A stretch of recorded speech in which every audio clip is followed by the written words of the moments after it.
Hi everybody, thank you so much for tuning into my channel today.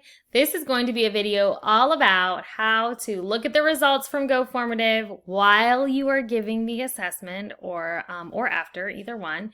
And then also how to provide feedback either in live time or you can message them and students can message you back when they get it.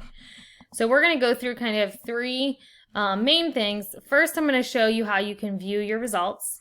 Then I'm going to show you how you can provide feedback. And then also how to draw feedback to students. So that's something that I've been working on a lot during class. So I'm going to go ahead and open up Go Formative, and once I get it open, we're going to head right into the results section. So this is after I've assigned it, and either while students are working on it or after students have submitted, I'm going to go to this screen. Okay, so I am in the main page, well actually this is the main page of when I log into Go Formative, and I like to sort my formatives by folders. So in each folder it has all of my assignments in it. So I'm going to go to one that I've already pulled up over here, but I'm going to show you getting into it. So let's get it to A and then the assessments, and I'm going to pop into this quiz. So after you've made an assignment, you can actually see on the main formative page how many students have turned it in, and you can click and either adjust settings, view responses. You can also click well, I guess that does the same thing. If you close in here, because you can turn the test off too. You can turn off the formative as well. All right, so if you click on view responses, and in here, you can also hit this, and I'll show you. There is a time I like to turn the show names off, so it says that names hidden. So there, just to look at the top, you can turn names on or off. We can export all of these. It has like a million ways you can sort it. In our online platform, in my attendance role, it sorts people by first name. So a lot of times when we're working on this, I look at it the same way. And that way I'm able to find kids faster and see who's not in the assignment and who is in it. And then you can also change it from percentages to out of how many points. So this was a quiz that I gave a few weeks ago. If I hover over top of the check mark just means that they turned it in. If they've opened it, I probably don't have any like that on here. If they've never opened it, it's got nothing on it. If they've opened it but they haven't completed it, there's like a little dot that appears, and that dot just if you hover it, you can literally say, like, if I don't see the dot, I'll be like, hey, I don't see you in here. You're not even in the assignment. You're not even in there yet. And just as a reminder too, we can always click over here and resend the link. So sometimes I'll privately message kids, hey, we're in this formative. Please make sure you are logged in with us. All right, so that's kind of what it looks like on the main page. I love this page. This is the page I typically sit on when I give either classwork or exit tickets or quizzes, because as kids are submitting them, you're watching them move through and things are turning from red to green, and you can see them finish out. So for a while, it'll just have it hidden. Let's see if I can pull up a different one for you to show you. Okay, so I wanted to show you too, and actually somebody just moved, so you might actually see somebody answering questions. They must be working on this right now at home. And you can see, this is such good timing. You're actually watching them live on here. So this is another assignment. This is homework that's due tomorrow. And so I can see that this person has opened it today at 4:06, and they're working on it right now. And this is like really good timing. You can actually see them track it. So all of these students have opened it. If I don't have a dot next to your name, and you'll have kids like that too, that means they've never opened the assignment. So they haven't even looked in it yet. So that's kind of what it looks like on here as kids are working, and as the teacher. So I can say, hey, I can see you're on this question, and that. All right.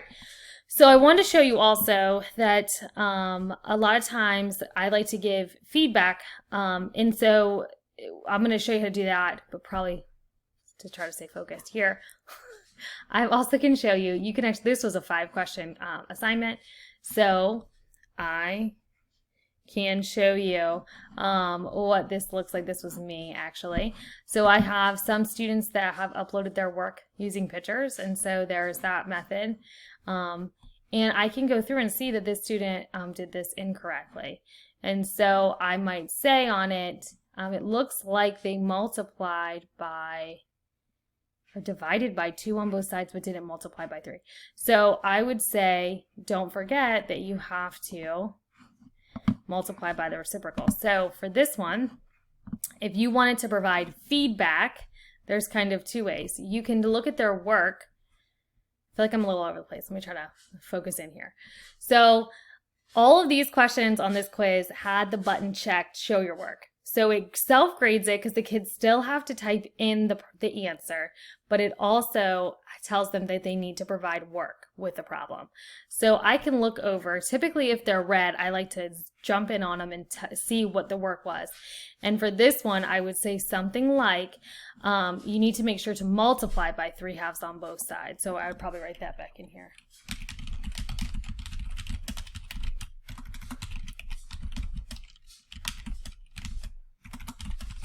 And so what ends up happening when you send that to the student is on their end in Go Formative, the next time they log in, this little bell up here will have a notification, and they can click on it. It takes them directly to this problem, and they can look at their feedback. So if you want to provide them feedback while they're working, it's awesome, because if they're in there, they'll see it. They can go back and fix their mistakes in real time. So let me see if I can scroll through. The rest of these look fine, but maybe look at that, that's beautiful. So let's maybe skip around a little bit and see if I can find someone. You can see some of my students will upload work on paper and some will type it in. All right, so maybe this one. All right, so here was the problem for this, and here's the student feedback. So you can just type text to them, but sometimes I like to draw feedback. And especially as like a math teacher, that's something that feels natural to me, because typically I provide feedback on paper as the kids are working on it.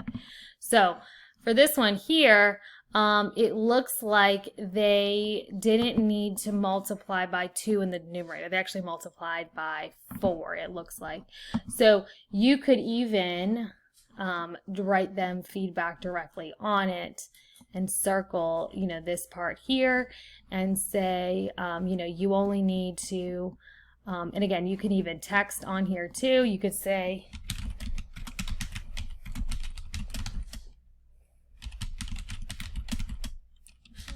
and then you could even say like the 2 simplifies with the denominator of 2. Helps when you can spell denominator. And I think this hand can let me move it. No, it's gonna like move the whole thing. So you might have to, you might not want to write directly over top of it like that. But once I've given the feedback that I'm looking for, I can hit the check button and hit send, and it'll message them with me writing on their screen, which I love, because again, that's almost like a piece of paper and me checking it as they're doing it. All right, so again, I like kind of looking at the totals page. You can look in each class. It's very easy to change it in alphabetical order. Something else that may be helpful too is during class time, even posting this screen and saying, look at this, it looks like question number 2 is wrong. You can even click on the work. Of course, you probably want to keep it anonymous. And then say, we used to do like, what's my favorite no? And so pulling this up and seeing if students can talk about, well, what happened here? What did the student do incorrectly to get this answer? And so it looks like they combined the 3 minus the 2x. No, they added 3 to both sides. See, it takes me even a minute to figure it out, especially if they're using the type tools. It's a little bit different than handwritten. And so once you've given feedback and the student, I think after the student looks at it, that little button goes away, but for now, until they look at it, it's on there. Okay, so writing live feedback, and again, sometimes you'll get kids messaging you, like I just had one a few minutes ago, but like students messaging me on here, it'll give me a notification, and all I do is click on it, and I can give them message back. So kids will actually message me on here about problems specifically that I've given, and that's really nice too, because it's kind of better than email. They don't have to send me a screenshot of what the question looks like, and it's more, again, it's just like more aesthetically pleasing. It's just easier to use versus the email. So hopefully that explained it. I want to make sure I didn't like miss anything. Let me think one more time. So yeah, I really enjoy this feature because it just allows me to give real time feedback. I can watch the kids. I can see who's working, who's not working, who's getting it, who's not getting it.